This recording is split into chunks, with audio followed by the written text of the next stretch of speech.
Today we're gonna talk about ASO strategy 2022. My name is George. I'm from AirApps. AirApps is the cool app with a bunch of apps for productivity, utility categories, learnings, and training categories. Cool stuff within our company is that we are beating the Apple on its territory. So we are only iOS based, and most of the apps has the same, like Apple has the similar apps that we have. So besides that, I have several side projects as a growth marketer, mainly the organic growth. Besides that, I have my own show, 3-Minute Bullshit with George. It's a very funny show where I'm inviting the expert, asking him one question, one answer. Besides that, he or she gonna dance, and there is also bloopers. So check that out. All episodes are funny except one, not the last one, but the previous one. We shot together with my Ukrainian colleague Evgeny Tarasenko about how we can help Ukrainian civilians. Also, we collect information about our Ukrainian colleagues in online marketing. There is like an Excel sheet for most of the colleagues that we found who are searching for the job. So if you can, feel free to forward it to your HR person, and maybe your company have a best fit for them. Besides that, there are several links on it, how you can help normal civilians with, you can just dedicate $5 or $10 to them. Also, there are another project for my another colleagues, Alexander Lomachenko, about how you can, guys, there is like kids doing the arts, developing the arts, and you can buy these arts for also for $5, and this money will go straight to family. That's three words about myself. I don't want to steal too much time, and let you introduce yourself with the intro question: why should every app marketer take care about app store optimization? Cool. And first, I'm looking forward to this dance thing. That should be really interesting to see. So, any kind of dancing freestyle. Hey everybody, I'm Andy Anderson. I used to run product localization ASO at Tinder. I recently joined a company called Speechify to lead international product and expansion. So excited to be here. I just want to say it's really nice to be in a room with a lot of people again. Hopefully, we keep doing this again, and that'll be great. Why every marketer should worry about ASO? It's an interesting question because I think ASO, like SEO, these are kind of like table stakes for a lot of companies. You really need to build the strategy and organics from the basics, and you need to have a very solid organic strategy. I believe that paid is necessary from the beginning. You have to be, paying to get and acquire users. But I think over time, organics are really the ones that take up a lot of your potential in terms of installs and registrations and things like that. So being able to rank organically well for your app and the different keywords that are relevant to your company, I think are incredibly important. And ASO is a space that a lot of people don't take that seriously. You basically have, you look at it and you say, oh, we just need to do our keywords. And then especially on the international side, which is where I've spent a lot of my time, people often just translate directly their keywords. They just do like a Google Translate or something of whatever. And that's really not effective in terms of ranking well for the natural way that people search. So I think ASO is a very interesting field. And what I like, just one last point about it, is that compared to SEO, which is very much like a diverse web approach where you're just basically doing everything. ASO is a lot more on the side of, it's kind of in its own wheelhouse and it's in its own closed system, which I think is interesting because like the Play Store and the App Store are both in their own kind of domain, which means that you have to specialize your strategy a little bit. Yeah, which I think is super interesting. I completely agree with you regarding if you are app, of course you have to do paid UA, but if you are a healthy app, you shall not mostly depends on paid, but depend on of course organic, because organic they have more attention, they are stable and they find you and they need your app. Actually. Yeah, exactly. To that point, I mean the organic side, if you're organically searching for a keyword, you probably have a high intention to use the product. Versus, in a brand name even more so. But when you're paying, it's like you always have to try to get that money back somehow. You always have to try to, we paid X amount of dollars to acquire this user. You want to you have to figure out a way to get that back, which is always a thing, versus organic, which is technically free. And I agree with you, man, that it's not SEO, because SEO not only about the keywords and some technical stuff, and you are depend on developers, and you can't move forward without development help in most cases, which is not the case for ASO, and you can move, you are more free in terms of some fundamental implementation for moving forward with organic. Today, guys, I forgot to mention that today another our colleague should join us, but she got some incidents with COVID or whatever. So we have a side chat with Andy, and this is the bad and good news. Bad, of course, that we're gonna lack of your sharing of your expertise, but good news is that we have a time for your question and answer after that. So super excited about that as well. The next question is, Andy, of course, about ASO strategy. How you built up, how you develop ASO strategy. What is your do and do not list, and tell us your approach step by step. Yeah, I think you have to really start with what are you trying to solve for around the world? You basically look at your markets and you figure out the regions that you're looking at, and then you come up with a strategy that is going to optimize for the top keywords in each market, so that you're optimizing for your searchability, discoverability, and then also your conversion on that. So you need to basically make sure that, in each markets you go around the world and you figure out what are the keywords that are really going to drive our organics here. Choose those keywords, focus on them, make sure that you're ranking in every way possible. You can substitute and kind of work with your strategy on the paid side to try to complement what you're doing on the organics. And then after that, you really want to make sure you're optimizing for basically all of the traffic that's coming in to make sure that you're converting as many of those people as possible. You can look at industry standards, you can look at other things on that, and you can try to figure out what works best specifically for your app in that case. And I think that that strategy depends on each company, because each space is a little bit different. You look at the different types of apps and different types of products that are out there, and you kind of have to take a tailored approach to the type of industry that you're in. So if you're in the social space, you have to think about it a certain way. If you're in the productivity space, you should think about it a certain way in general. So I would say first, kind of look at your competitive analysis, think about where you are, think about what the competitors are doing, and then come up with a strategy that works basically for your global rollout if you are a multi-market company, and then optimizing the conversion on the market for that as well. I can also add that, me personally, I'm doing the ASO strategy. First of all, developing the audit, which consists all part of ASO, not only keyword but also the visual part is very important, especially nowadays that keywords are losing the weight based on my experience. They are not as good as they were several years ago because mostly switching for branding keywords, everything, and non-branding is very, very hard or compete, or they have a lower volume that branding one. And first of all, of course, do audit with with all your competitive analysis. Then do proposals per each ASO part. I can propose videos both horizontal, vertical, feature graphic if you were talking about Google Play Store, screenshots as well, and of course the different other features that both platforms have, Google and Google Play and App Store as well. And I think it also depends. It's worth mentioning that I think it depends on the stage of the company, because you're talking about on the branding side. I saw this a lot before. Is that younger companies, you really have to try to get those non-branded keywords, because that's kind of where the discoverability and connection between your brand and search goes, even by language. But then as you evolve as a company and your brand gets more recognized, it's almost like you want to align with other brands that are in your space. For example, whichever brands might be in your competitive space, you want to align your brand with them. So there's kind of an association, especially if there's local competitors or something.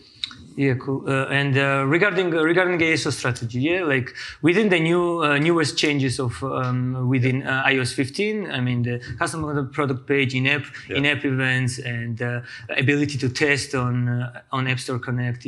How it was affected on your ASO strategy? Yes, so I think in theory, both the custom product pages and the testing on the App Store platform are very interesting. Custom product pages it enables you to basically target specific user intent in the funnel. So like, for example, if you are I used to work, at a dating app. So if you were at a dating app, you would basically be looking at different demographics that you might be focused on. It might be gender, it might be age, it might be different things that you can basically tailor your product pages to. If you're another type of app that has multiple services, you can think about like the different services that people might be interested in and then optimize the funnel for each of those. So I think the product pages is a very interesting thing. And I like the fact that you can add so many of them because you can add, I think it's up to 35 or something like that, which enables you to do a lot of customization by a lot of different language, which is great. So that is a very useful tool that I think Apple rolled out with. The testing part is interesting because I think it's a great thing in theory, just like we have on Google Play, we have experiments. But the Apple testing I find is a little bit complicated to implement because if you're a fast moving app, it's almost like you can never get a test going. Like if you're only releasing once a month, you can actually run a test and do the whole thing because the challenges that I ran into were basically I would try to set up a test and it could only be set up, I think, if I'm not mistaken, when we were not released, like there was a version in development or something like that. And then once we would submit it, it actually had to go through Apple's review process. Yep. And then by the time that Apple would get to it, it would be like we'd be back again releasing the app again, which means that it would say that the test was no longer valid and you had to create the test again. So I think that the theory behind Apple doing it is great, but I'm not sure.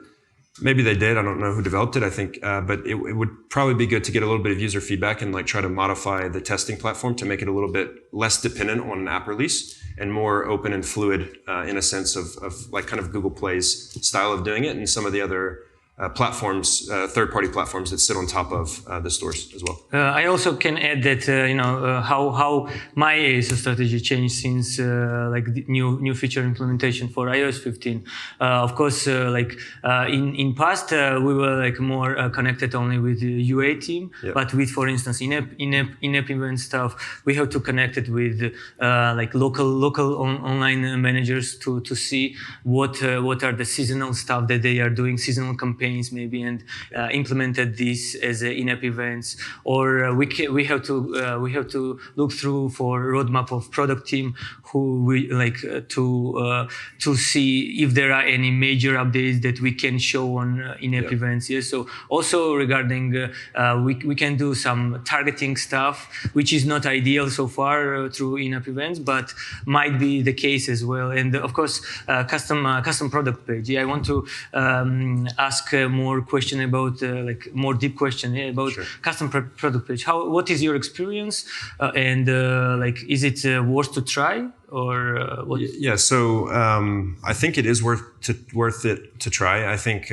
so. My experience was particularly setting up pages around different, like for example, in terms of acquisition.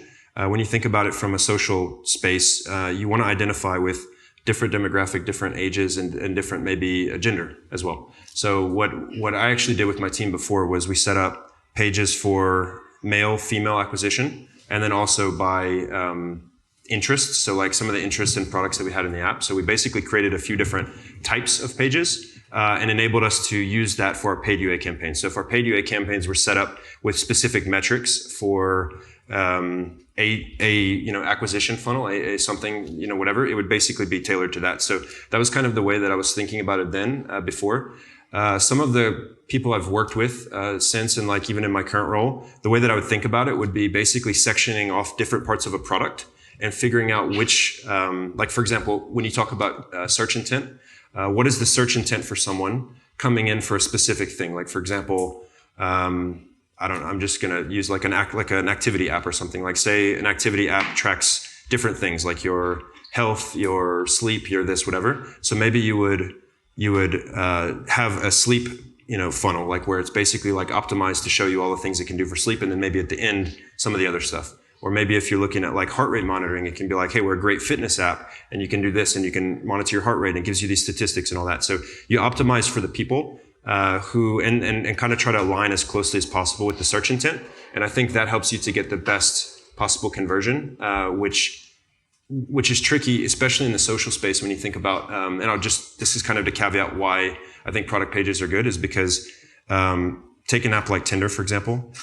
Tinder had, whenever you go to the App Store, you only see one thing. Like you only see that. And so it's either an image of a male, an image of a female, or whatever. And so you don't actually get to choose that. And sometimes you can't even choose the demographics, because if you go around the world in the App Store, the way that Apple maps specifically for certain countries is by language. And so it actually doesn't even map by country, which means that you can't even create like a custom page for a specific market, which is a bit tricky actually. And so you're basically forced to try to create, in the old App Store, you're forced to try to create an experience that works and appeals for everyone, and versus creating a tailored approach in that. And I think that is a thing that custom product pages has enabled people to do and empowered them to be more creative in terms of their acquisition funnel. So I think the companies that take full advantage of that and like really optimize the channels will see high conversion in terms of user intent when they align with the channel itself. Yeah, we did the same, like similar approach. We just segment the users by like user acquisition. You know, what are their interests? For instance, for Translate Now app, we segment for there are several segments. For instance, the travelers who use translation. There is like language learners who use some words and try to customize the product page, and it works, but it's not as efficient as, for instance, for web. Yeah, you do a landing page. So I think Apple has to do more quality job to improve its feature. I mean, the custom page itself. Yeah. So to do more customized stuff, because right now we can only do like screenshots and promo text, which is not the whole visual that you can see there. In terms of you touch earlier the topic of testing. Yeah. So and the testing stuff is recent for App Store, but has ages on Google Play Store. And but both of them, they have a very low confidence rate, like 90%. And the question is for you, like, I know that you test a lot, especially when you work at Tinder. And the question, can we trust this test at all, or they are efficient, or what are the downside of this test? Yeah, it's a very interesting question. I think it's something that we ran into a lot because we tested, in the course of my previous team, we tested I think we ran over like several hundred experiments, like maybe 300 plus experiments in Google Play. And I tried to run some in Apple unsuccessfully. But I think the interesting thing about the results that you get, and it's also one thing, learning from that is that you sometimes are disappointed that because what you want to see from a test, let's stop, for a second, stop talking about the App Store and just talk about in general, when you run an experiment, you want to see a result normally. You have an intention. It is either going to change this way, it's going to change this way, or it's not going to do anything. But if you have a great idea, you spend a lot of time in it, whatever, and it doesn't do anything, and you expected it to do something, it's kind of confusing. You don't really get any insights beyond that, right? So I think one of the things that I learned is that in some markets particularly where you don't have a lot of penetration, or it's like the brand category might be younger or something like that, or maybe your brand is not as well known in that market, you will typically see more increase in changes in conversion versus like mature markets. When you're like optimizing for mature markets and people know your brand, they know what they're expecting and they know like what they're going to get. So they type in a brand name, they download it, and then that's it. They don't really care about the screenshots. They don't care about the video. You can do whatever you want. It doesn't make a big difference. Versus if you do that in a market where you're not really as developed yet, normally you can see more conversion rates. And so I learned that in some of the markets where we hadn't focused yet, we were able to make really significant changes and show good results in terms of that. In terms of trusting them, I think one of the things that I wish that the platforms did better would be to show you what the person did to get to that thing, and then how they converted on. So for example, maybe the keyword that got them there, or where did they come from in terms of the traffic or something. That would be really helpful. You mean the segment, what's that? Yeah, the segment, or whatever. For example, you could either do it by, was it organic, was it search, whatever, or maybe even by keyword, because then you could say, okay, so when people search for this term, X term, and they come in, they convert better. Yeah. But when people come in on Y term, they just are neutral. So that means that on the X term, we're doing better actually. So you just can't get that level of granularity from the test. So it's actually, sometimes it's hard. And then also sometimes you have like a false positive or a false negative, in that, like, for example, you can, in a dating context, for example, if you change the screenshot, the gender or something like that, you might see a big drop off. But you actually might be, your demographic of what you're acquiring might be changing, and you don't know if that's good or bad, because you're not getting that information on the what happens once the user signs on. You're only getting the information of the conversion at the front point. So I think it's helpful, but it's not the end of everything. It's like a helpful tool. It's useful. But I think you still have to look at other data. You have to put, maybe your back-end data on top of that and try to use that to make a story, to build a story about it. I can add that on Google Play Store, as we have many years this testing availability on Google Play Store. We did a lot of tests across different apps and games as well. And sometimes the test shows very positive results, but whenever we implemented it, there is no changes. So before we are doing I can recommend you that whenever you have a winner test or whatever for any of the platform, then you have to retest it for maybe for another language or for another language. Then after retesting, it's better to do implementation results two weeks before and 2 weeks after, to make sure that this is not a crap and bug from Google Play Store on App Store, but the real result. And the challenge is to get statistical significance. Sometimes that takes a while, right? Exactly. In a smaller market. So like in a big market, you could do this in a week, but in a smaller, and I should say, not just in a week, but you want to let it go a full calendar week, because if you don't, you might get different user behavior in different days of the week. And so you want to make sure that you're getting a full calendar week and then stopping the test if you're getting enough volume. But if you're not, and you have to wait 2 or 3 weeks, what you're talking about could take months to optimize one specific language or one market. Yeah, and itself, the settings of testing is super low, like 90% of confidence rate. If you know, guys, statistic, at least it should be 99, 95 minimum. Yeah, and that's sometimes because of that there is a bug and not a real results you see. Also, I can add that within the because for App Store is a new feature.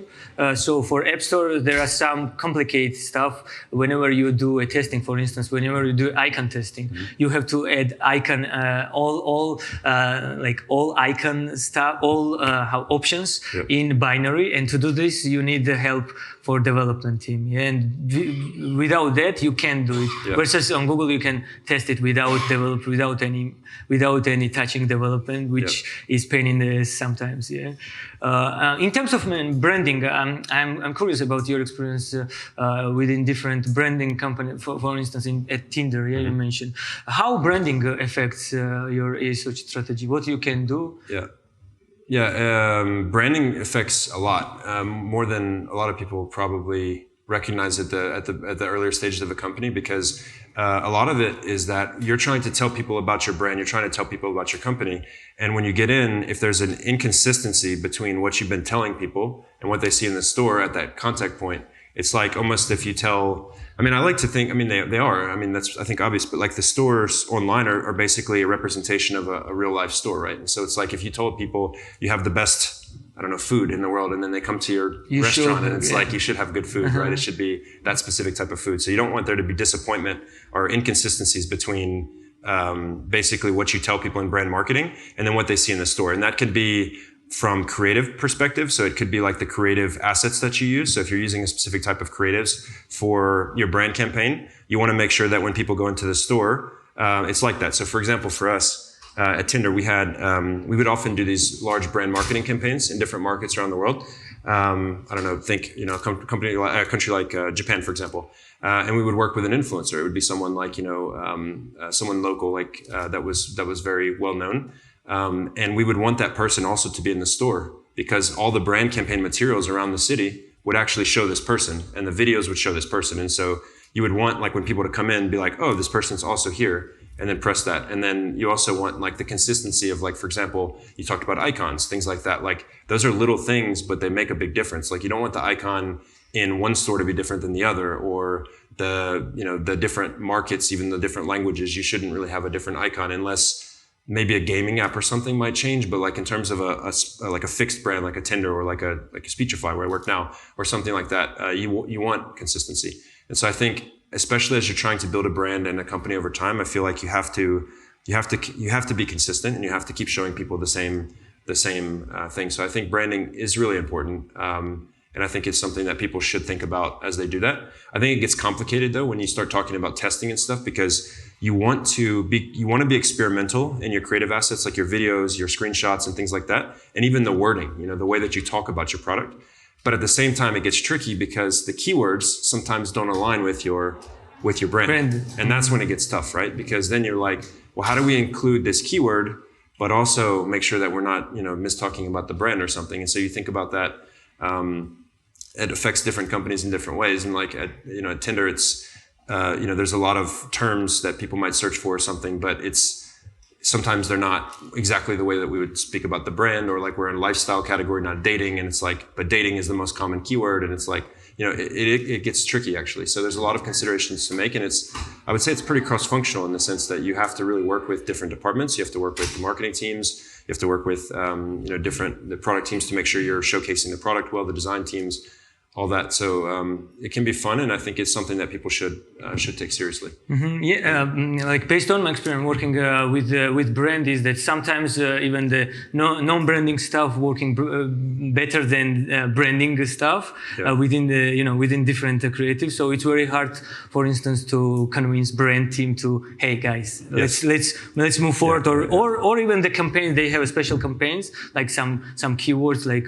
They're using it everywhere, and they think that it's very popular. But at the end of the day, when you search for the like organic search, and you recognize, guys, I'm sorry, but you are not doing a great job because people don't search it on App Store. It means that maybe we have to switch to another. No. Yeah, and I think this is another great point that I even I forgot to mention is also the challenge of having different KPIs, right, or different metrics. Is that the brand marketing team is trying to advance the brand and the image and stuff, but like you're trying to focus on performance in the App Store. You want to focus on discoverability, rankings for keywords, and then also conversion on those keywords. And if you start putting in a bunch of keywords just for the sake of brand, or putting in images for the sake of brand that don't necessarily align with your with what's performing best, that's when it gets challenging. Because we've done that before, where we've added screenshots or something, but they actually didn't perform well. It's like you almost want to say like, hey, these might be aligned with the brand campaign, but they're not performing as good as these other screenshots did. So what should we be doing here?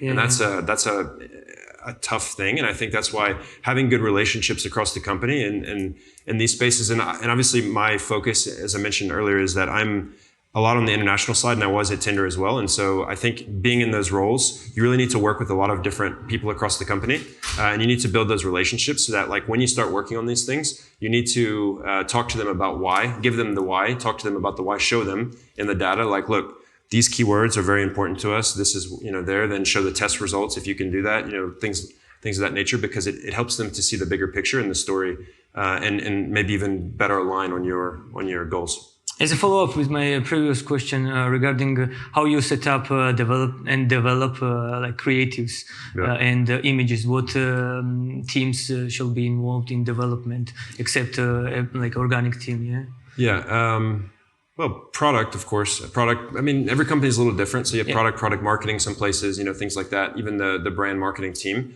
I think that when you talk across the company, you really want to focus on like from the product perspective, what are the products that we're trying to showcase here? Making sure that the UI is aligned from the design team, and make sure that like it's the latest feature images, things like that, and then also from the marketing side. Are we doing the branding side as much as possible, but still balancing for the performance side? So I think, as I mentioned, it is a cross-functional effort, and I think you really do need to loop people in to the point that it doesn't, as we talked about earlier, become very bureaucratic in the sense like you need a streamlined process, and people have to be okay with experimentation and testing. And I think it's important for you to communicate to people that a test is just a test. It's not permanent. It could be a week, it could be a couple of days, whatever, and then we take it out and then it's done. So it's like, I think that's an important thing. So those are, I think, some of the people I would recommend working with. Yeah. Also, on top, I can add that the best performing you can find from your UA team which creatives or which sets work best, and try to replicate them to find the best winner version. As well, you have to go to the brand team and say, "Hey guys, what is what we are doing now?" You have to adding the branding elements on top, and that's in most cases works. In my case, in terms of incrementality, let's talk about incrementality.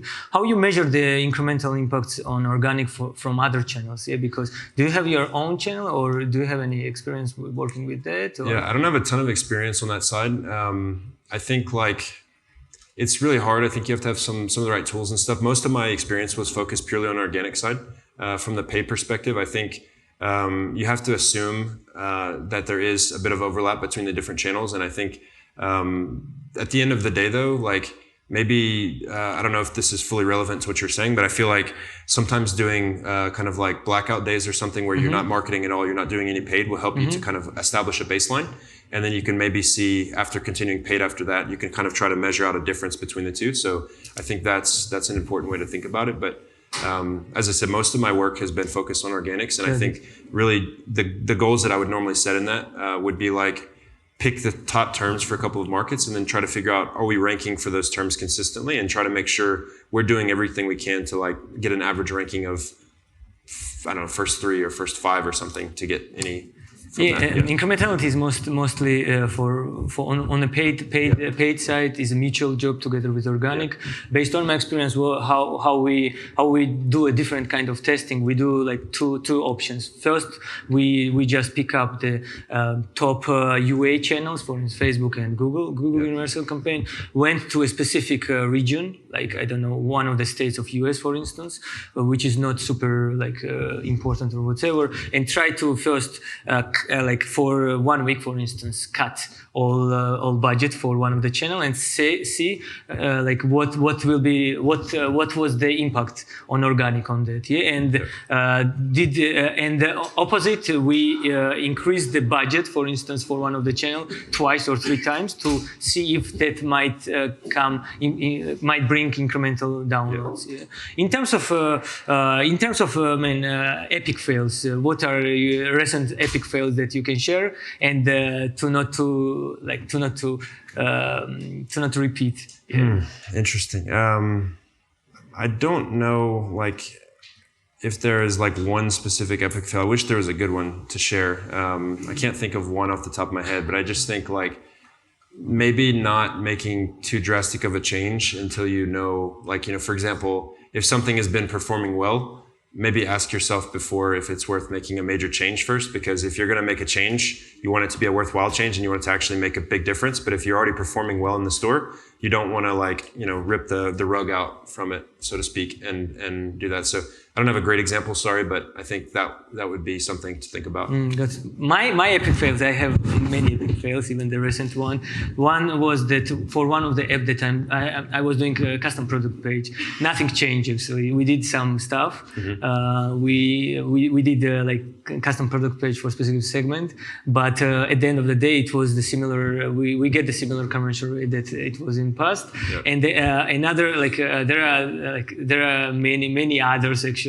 Epic fails that I have for testing, for instance, for recent testing for App Store. It took if you testing, for instance, videos, sometimes it took several days while Apple confirms your test. Yes. And after we wait for several days, and after several days, there wasn't any results. There was blank test, for 2 weeks, and we just stop testing. That was my recent epic fails. So in terms of future of App Store optimization, in your opinion, in which direction App Stores are moving, and which new stuff we can expect in nearest future? What do you think? It's an interesting question to think about. Future of App Store. I feel like one interesting thing that's happening right now, and I wonder to what degree it's going to take an impact, is there are a lot of alt stores that have been around for a while. We were in a few at Tinder, and I feel like the importance of those, especially in the Android world, may become more and more important. And I feel like, it might not be a one-stop shop anymore. We've seen some of the legislation coming out recently about, different apps, like, whether it's monopoly or whatever the politics of that are. It almost seems like there may be more distribution points. So that could be interesting when it comes to organic strategies, like having, if you're managing 5-6 stores instead of just managing maybe 2 stores, it becomes a bit of a different strategy, because you're then uploading, 5 different times. You have to optimize for 5 different stores. Each store is a little bit different. Keywording, all screenshot conversion, it's all going to be different depending on the way that the stores present. So it's not a guarantee, but it's something that I think could happen. We've seen a little bit of that in the last couple of years, and if that trend continues, there might be more distribution channels, specifically on the Android side. Obviously, I mean, iOS, I don't think is going anywhere, but maybe that. What I observed, the main changes or whatever is that in past there was like a huge value from keyword stuff, and nowadays this keywords value from keywords, incremental downloads are way less than it was, and both stores are pushing more editorial content, for instance, more visual, because for instance Google Play Store was launching this live ops, App Store launching in-app event stuff. Yep. Also, the more stuff will move forward with personalization. So within this custom product page for both stores, actually we can do a more personalization stuff. Yep. So which might be good. Yeah, which is, I think, kind of the name of the game right now is people are really pushing for so much more personalization in everything, like in the product itself, in everything, like just how to make a product more tailored to the individual end user. Which is great. Yeah, it is great. Because for instance, if I'm searching for some fitness app and I'm interested only for one of the activities, I don't want to see on screenshots or visuals other stuff. No, I want to see whatever I'm interested in. Yeah. It helps you to find more precisely what you're looking for, and helps you to find the individual more. Yeah. Cool. Regarding your key learning for ASO, for the recent about ASO in ASO field within the recent half a year, what you can share with us? I think one thing that I think is, maybe many of you know this. I know that we're all in the field, but I think that it's an ever-changing thing. I think a lot of people have this tendency to think that ASO, you just kind of like do it. A lot of newer companies, they think you just do it once and you optimize for a couple of keywords and then you stop. But I think it's a constant loop, something you have to keep doing. You have to keep monitoring, keep looking at the changes month over month, really, if that's enough time. Week over week's probably a little too short. But basically, to be adaptable, and I think to be persistent in your goals, and to keep going through that. And I think those are two maybe things that come to mind for that question. I think there's probably many things. Yeah, but I think, I also can add that from my perspective, we are competing with Apple. So we are implementing a new Apple feature even faster than their apps. And because of that, we get way more visibility on both on App Store. On App Store, we get more knowledge is what's going on, and we can move forward. And for instance, App Store and the Google Play Store also appreciate if they try new stuff very at the point of they launch it. Because most of the companies are super slow. So to do this, they have to grooming with developers, blah blah, all this kind of stuff. So it will take a time, and you can save the time, and you can move forward and increase the visibility. Because of that, increase the visibility of App Store. On App Store. Thank you so much, guys. Do you have any questions that you want to ask us? Anything? I have a hyper-specific CPP question that's not specifically ASO related, but I'm guessing you're pretty familiar. We have a hypothesis that we're about to test. Basically, so context is we opted out of app nutrition labels, and so post ATG we have no ability to do anything that's not scan integrated on the paid side. So all of our paid media is reliant right now on scan integrated partners. But with CPP, we have a hypothesis that we're about to test because CPP has attribution on the back end. We want to launch non-scan integrated partners, but use a CPP link in order to for tracking. So I was wondering if we're not sure if this is a novel concept or if it's something that people are doing. So you want to? The question is how you can use custom product page. Is not scan integrated, right? And so we can optimize towards CPC even, and normally we have no attribution, so there's basically no way of knowing how it's working. But with CPP now, because CPC you can see both installs and revenue data at the CPP level, we're just going to take a single custom product page, and the only way to access that page would be via RT360. Like the question?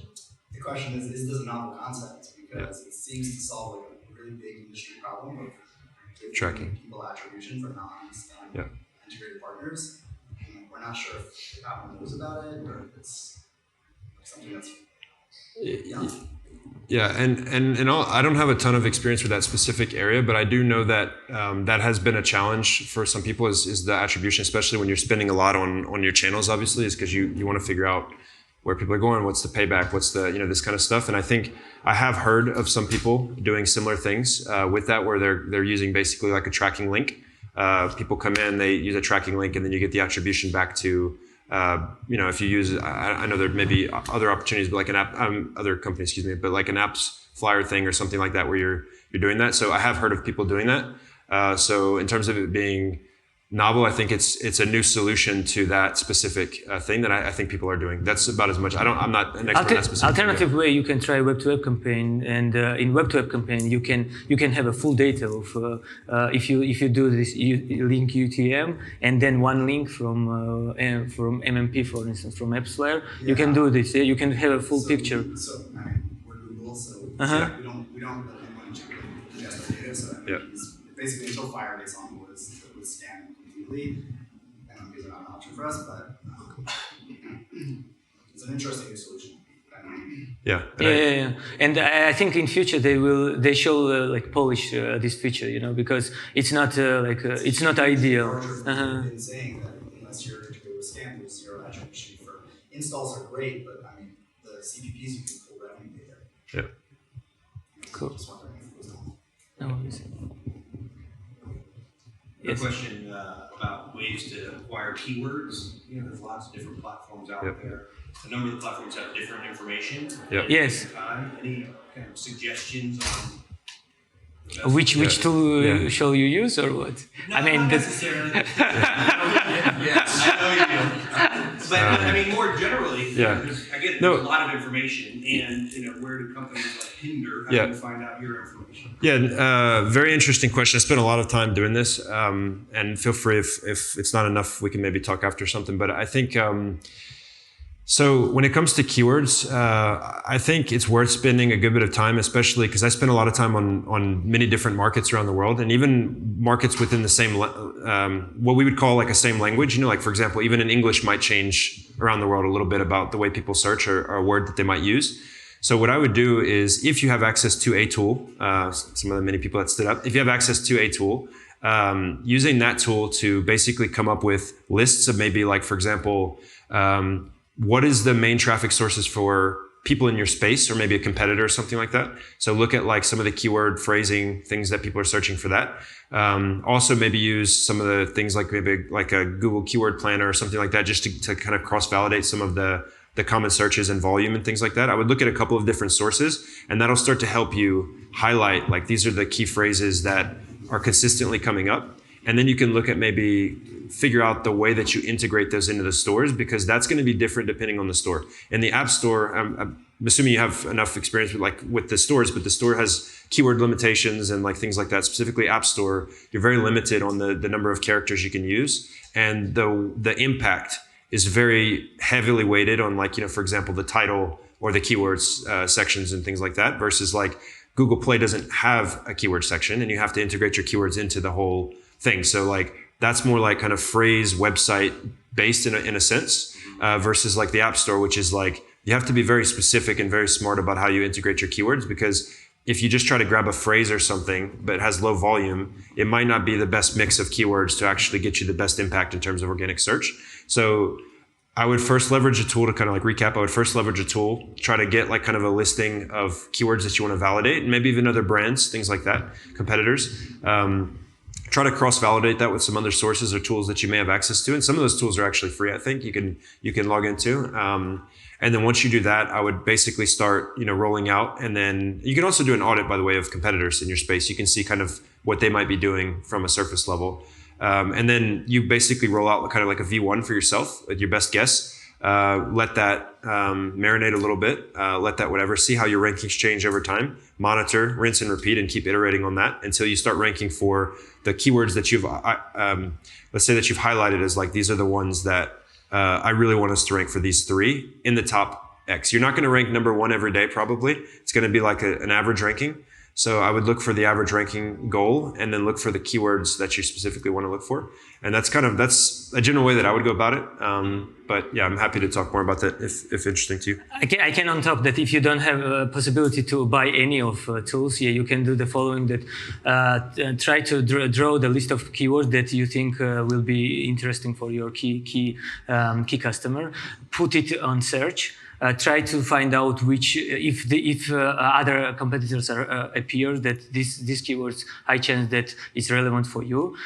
Then try to do this keyword auto suggestion. So if you type one keyword, there are like auto suggestions. So this auto suggestion is based on algorithm, also which people search together with this keyword. Yeah. So this you can find a long tail, two, three long tail keywords. And also if you are out of money, so there are another 3.